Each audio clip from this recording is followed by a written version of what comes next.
L'école du dimanche avec Albert. L'école du dimanche, 14e leçon avec le credo, compendium de la foi catholique avec Monseigneur Athanasius Schneider, un ouvrage récent de 2024. La première partie, c'est la foi, croire en la vérité. Et les fidèles laïcs, qui sont-ils? Comment appelons-nous les chrétiens qui sont servis dans l'Église? Eh bien, on les appelle les laïcs ou fidèles laïcs. Les religieux consacrés, les moines et les moniales, sont-ils des laïcs? Eh bien, dans la mesure où ils ne sont pas ordonnés, ils peuvent être considérés comme laïcs. Cependant, ces hommes et ces femmes font publiquement vœu de pauvreté, de chasteté et d'obéissance au service du Christ et de son Église, ce qui les sépare des fidèles ordinaires et leur donne une place à part, unique et sacrée, dans la vie de l'Église. Alors, comment les fidèles peuvent-ils aider au gouvernement de l'Église par le clergé? Eh bien, en le rendant plus efficace par le don de leur temps, de leur argent, de leur talent, notamment en aidant les pasteurs dans l'entretien d'une paroisse, d'un diocèse, dans la prière qui est faite dans l'Église, en soutenant diverses œuvres apostoliques ou en défendant les droits du Christ et de l'Église contre les attaques des impies, en s'engageant aussi dans la vie politique. Comment ces fidèles doivent-ils accomplir la mission de l'Église sur la terre?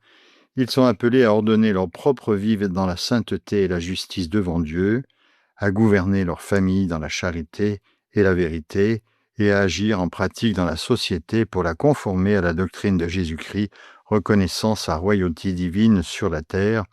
On peut se reporter là sur l'enseignement de Jean-Paul II sur les fidèles laïcs, Christi Laici Fideles, des années 80. Où se trouve l'autorité dans l'Église? Quelle autorité le Christ a-t-il donnée à l'Église enseignante? Il a investi l'Église de sa triple autorité d'enseignement, de sanctification, de gouvernement, ce qu'on appelle le triple munus. Les pasteurs de son Église doivent donc instruire les fidèles dans la droite doctrine, les sanctifier en administrant correctement les sacrements et en dispensant les bénédictions et les diriger par de bonnes lois favorisant une vie morale droite. À qui appartient donc cette autorité dans l'Église? Eh bien, elle appartient au pape principalement et universellement et aux autres évêques au sein de leur diocèse. C'est à eux seuls, en la personne de Saint Pierre et des autres apôtres, que le Christ a dit « Allez donc enseigner toutes les nations ». Alors, quelles sont les erreurs les plus courantes au sujet de l'autorité dans l'Église? Alors, premièrement, diverses formes de conciliarisme qui limitent l'autorité papale par l'autorité des évêques réunis en concile. Deuxièmement, le gallicanisme ou étatisme, qu'on a trouvé en France, qui soumet l'autorité du pape et des évêques au pouvoir civil d'un pays. Troisièmement, le positivisme magistériel, qui reçoit chaque parole d'un pape ou d'un évêque vivant comme intrinsèquement vraie, bonne, infaillible et exigeant l'obéissance. Quatrièmement, le protestantisme qui considère le jugement privé comme une autorité infaillible en matière de foi et de morale et qui ne se reporte pas donc à une autorité dite supérieure. Est-ce qu'il y a différents degrés de magistère ou office d'enseignement dans l'Église? Oui, chaque degré d'autorité magistérielle demande un degré d'assentiment correspondant, distinct de la part des fidèles.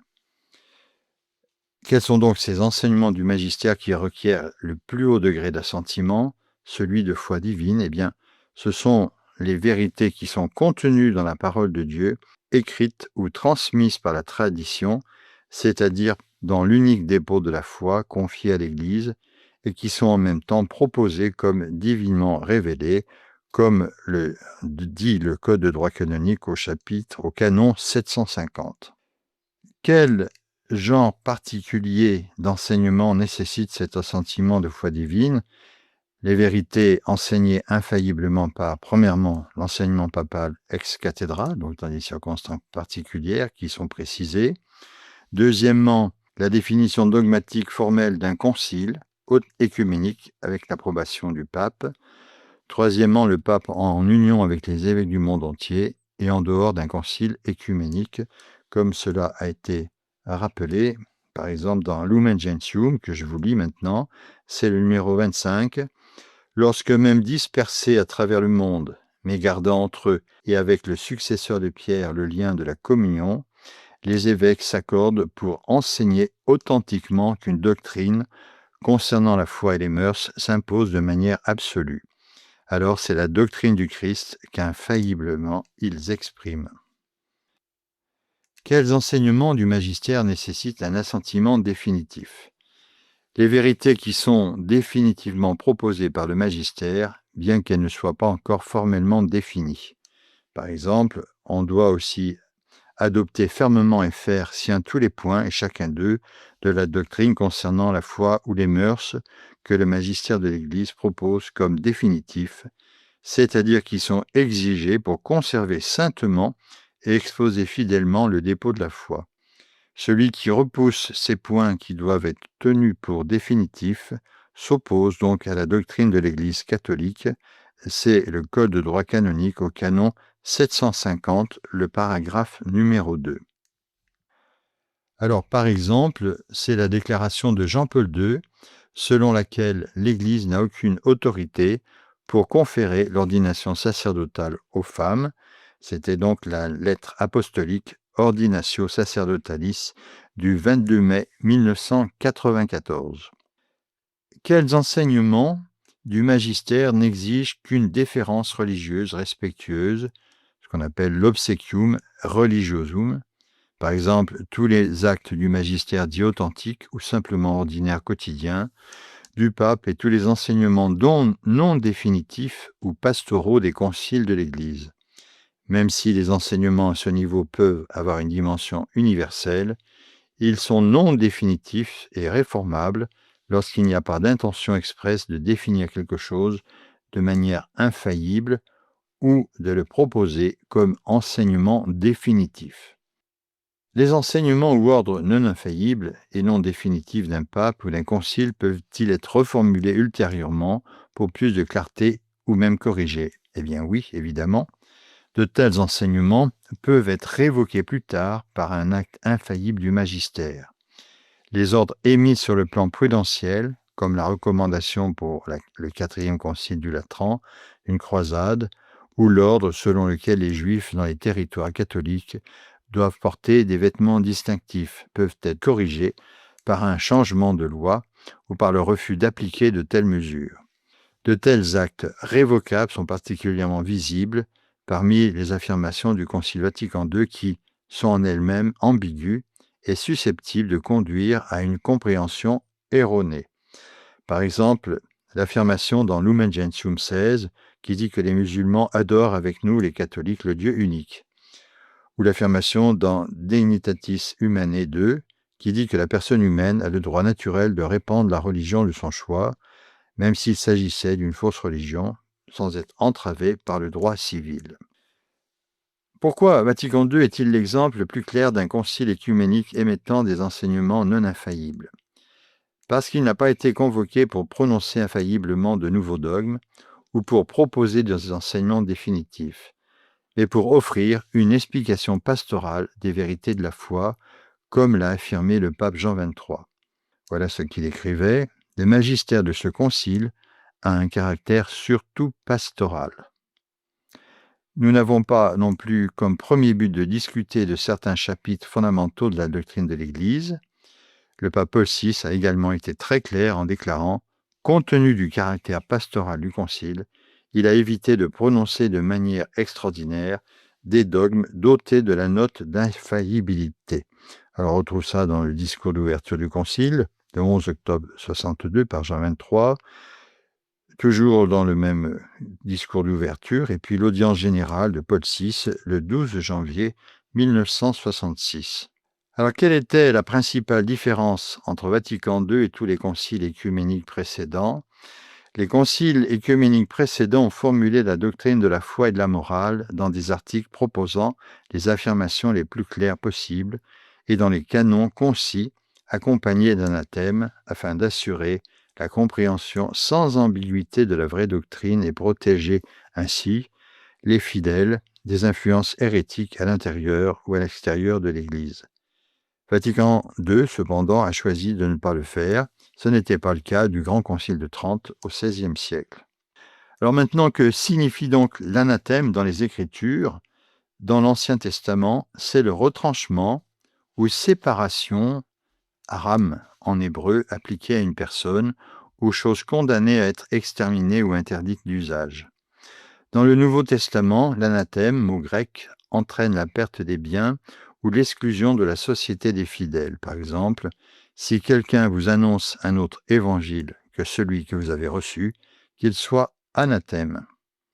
Alors que signifie finalement l'anathème dans les déclarations dogmatiques de l'Église?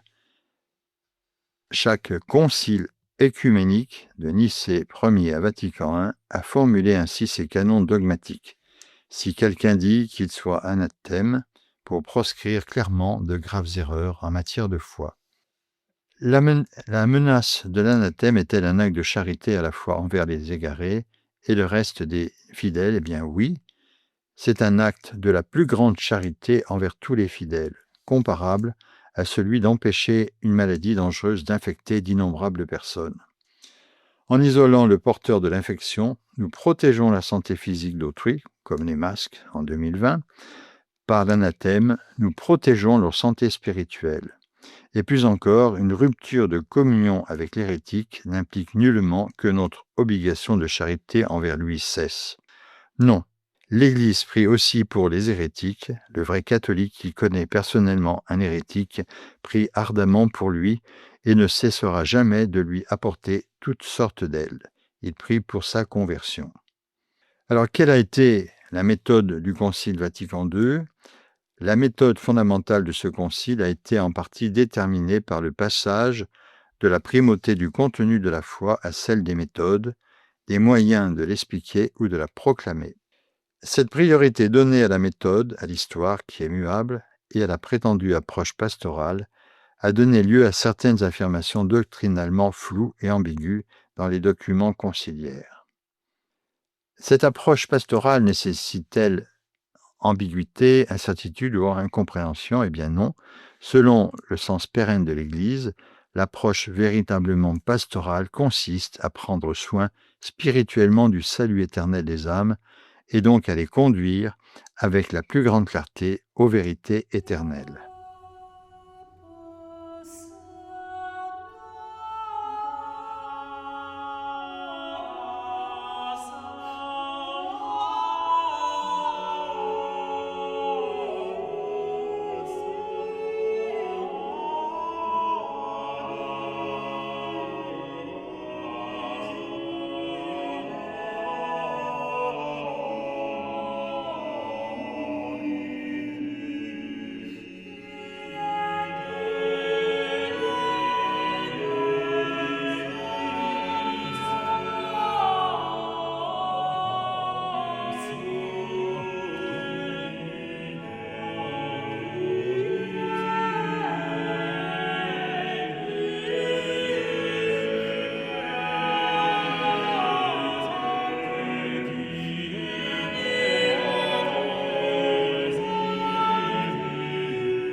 On continue cette leçon avec Monseigneur Schneider dans son credo, c'est les pages 163 et suivantes. Les catholiques peuvent-ils proposer des amendements ou des corrections de déclarations ou d'ordre manifestement ambigus ou erronés d'un pape ou d'un concile œcuménique? Eh bien oui, les fidèles, selon le savoir, la compétence, le prestige dont ils jouissent, ont le droit et même parfois le devoir de donner aux pasteurs sacrés leur opinion sur ce qui touche le bien de l'Église et de la faire connaître aux autres fidèles, en respectant toujours l'intégrité de la foi et des mœurs, et la révérence due au pasteur, et en tenant compte de l'utilité commune et de la dignité des personnes. C'est un chapitre important, c'est un canon important du Code de droit canonique, le canon 212, le paragraphe 3, que l'on doit bien connaître. Si des choses ne vont pas, eh bien, on doit le dire. Comment le Saint-Siège a-t-il mis en application ce canon 212 et pour paragraphe 3 sus-mentionné que je viens de vous citer? Le Saint-Siège lui-même permet et invite parfois des théologiens à proposer des objections concernant certaines affirmations du magistère dans des cas difficiles spéciaux. Ces objections pourront contribuer à un réel progrès en stimulant le magistère à proposer l'enseignement de l'Église d'une manière plus profonde et mieux argumentée. Alors maintenant, quelle est l'autorité du pontife romain? Alors pourquoi le pontife romain seul possède-t-il l'autorité suprême dans l'Église? Parce que comme successeur de Saint Pierre, il a la primauté que notre Seigneur lui a conférée à Pierre, le prince des apôtres. Cette primauté, le pape est le principal maître, gardien et défenseur des vérités révélées. Il lui appartient de, premièrement, maintenir ce que Dieu a révélé à croire, à faire ou à éviter. Deuxièmement, condamner les erreurs contraires à cette révélation divine contenue dans la doctrine apostolique qu'il a reçue. Troisièmement, être signe visible et principe de l'unité de foi et de communion de l'épiscopat et des fidèles. C'était donc affirmé par le Concile Vatican I dans le document Pastor Aeternus Proemium. Est-ce que le pape est infaillible, c'est-à-dire incapable d'enseigner l'erreur? Le pape est assisté de multiples grâces pour enseigner la vérité du Christ dans son ministère quotidien, où il n'est généralement pas infaillible. Lorsqu'il enseigne ex cathedra, c'est-à-dire du haut de la chaire de Saint-Pierre, il exerce le charisme d'infaillibilité de l'Église et est préservé ainsi de toute erreur dans cet enseignement. Alors, une petite nuance maintenant, c'est la différence entre infaillibilité et impeccabilité. L'infaillibilité est l'impossibilité de tromper l'Église en la liant définitivement à une fausse doctrine, tandis que l'impeccabilité est l'impossibilité d'offenser Dieu et de nuire aux autres par un péché personnel. Le pape est infaillible sous certaines conditions précises, mais non impeccable. L'infaillibilité papale est-elle une permission d'introduire de nouveaux enseignements? Eh bien non. Le pape est tenu d'obéir scrupuleusement à la foi catholique qui lui est transmise par l'enseignement pérenne de l'Église, de garder cette foi intacte et de la défendre, car le Saint-Esprit n'a pas été promis au successeur de Pierre pour qu'il fasse connaître sous sa révélation une nouvelle doctrine, mais pour qu'avec son assistance, il garde saintement et expose fidèlement la révélation transmise par les apôtres, c'est-à-dire le dépôt de la foi. Alors, qu'est-ce qui fait qu'un certain enseignement papal est ex cathedra et donc infaillible? Alors, c'est une question très importante. Cet enseignement doit, premièrement, porter sur une question de foi ou de morale. Deuxièmement, s'adresser à l'Église universelle. Troisièmement, être proposé en vertu de la charge apostolique suprême du pape. Quatrièmement, être formulé à titre de définition définitive et contraignante. Les canonisations de saints sont-elles sûrement des déclarations ex cathedra infaillibles? Eh bien non. Les actes de canonisation garantissent que la dévotion envers un saint n'est pas contraire à la foi et peut servir au bien spirituel du fidèle. Cependant, l'Église n'a pas infailliblement proclamé ni enseigné formellement que les canonisations de saints sont des actes infaillibles. Selon une opinion théologique répandue, les canonisations sont infaillibles, mais d'autres théologiens sérieux ont de fortes raisons de soutenir le contraire. Cette discussion n'a pas été terminée de façon concluante. Important, car des fois on peut se demander pourquoi certains sont maintenant sur les autels. Des personnes ont-elles déjà été retirées du martyrologe romain, la liste officielle des saints de l'Église? Eh bien oui. Le cas le plus connu est celui de sainte Philomène, qui a été dotée d'une messe et d'un office propre par le pape Pie IX en 1855 et dont la dévotion a été couverte de faveurs papales par les papes Léon XIII et Pie X. Sainte Philomène était très aimée par le saint curé d'Ars. Le pape Jean XXIII l'a par la suite retirée de tous les calendriers liturgiques et le pape Jean-Paul II l'a entièrement retirée du martyrologe romain, supprimant ainsi la vénération d'une sainte très populaire. Cela ne signifie pas, bien sûr, que les fidèles ne puissent pas conserver une dévotion personnelle à sainte Philomène. Alors qu'en est-il maintenant des papes qui ont enseigné des erreurs dans le passé? Aucun pape n'a jamais enseigné et ne pourrait jamais enseigner une erreur dans une déclaration ex cathedra. Cependant, comme tout évêque, un pape peut résister à la grâce de sa charge et éventuellement enseigner des erreurs doctrinales dans ses affirmations quotidiennes, ordinaires et non définitives, c'est-à-dire en dehors des déclarations ex cathedra. Alors, y a-t-il eu dans l'histoire des cas de papes qui ont enseigné ou propagé des erreurs doctrinales? Eh bien oui. Bien que ces cas étaient très rares, il y a Honorius Ier, décédé en 638, qui a fait dans des lettres des déclarations erronées sur les deux volontés de Jésus-Christ et a été condamné à titre posthume comme hérétique par le concile de Constantinople III. Et Jean XXII, décédé en 1334, qui enseignait que la vision béatifique de Dieu n'est accordée aux saints qu'après le jugement dernier et qui a été largement condamné par les théologiens hors de la cour papale avant de se rétracter sur son lit de mort. Sa position a été corrigée à titre posthume par son successeur, Benoît XII. À cette époque, le pape François a publiquement signé un document affirmant le pluralisme et la diversité des religions, de couleurs, de sexe, de race et de langue sont voulus par Dieu dans sa sagesse par laquelle il a créé tous les êtres humains, et enseigné que la peine de mort est de soi contraire à l'Évangile. Alors, y a-t-il eu des cas de papes introduisant des prières doctrinalement ambiguës dans la liturgie de la messe? Eh oui.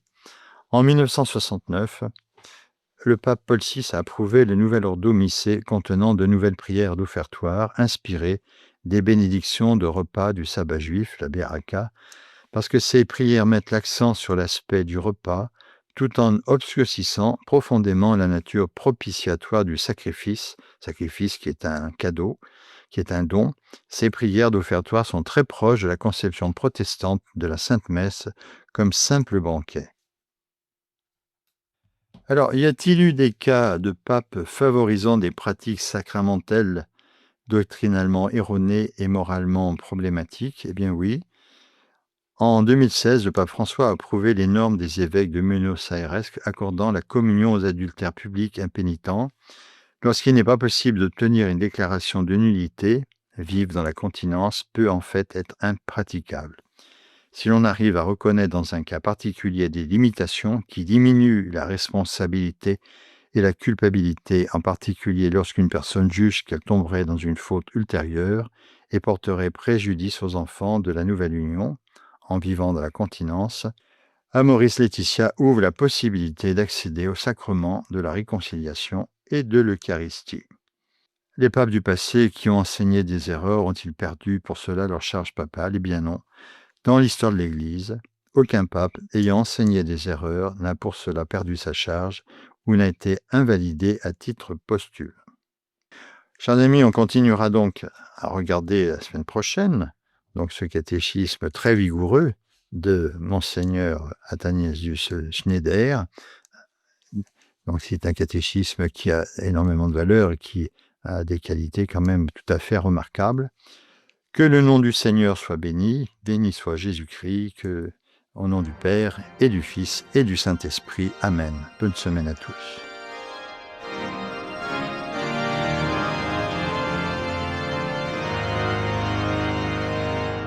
C'était sur Radio Espérance, l'école du dimanche, avec Albert.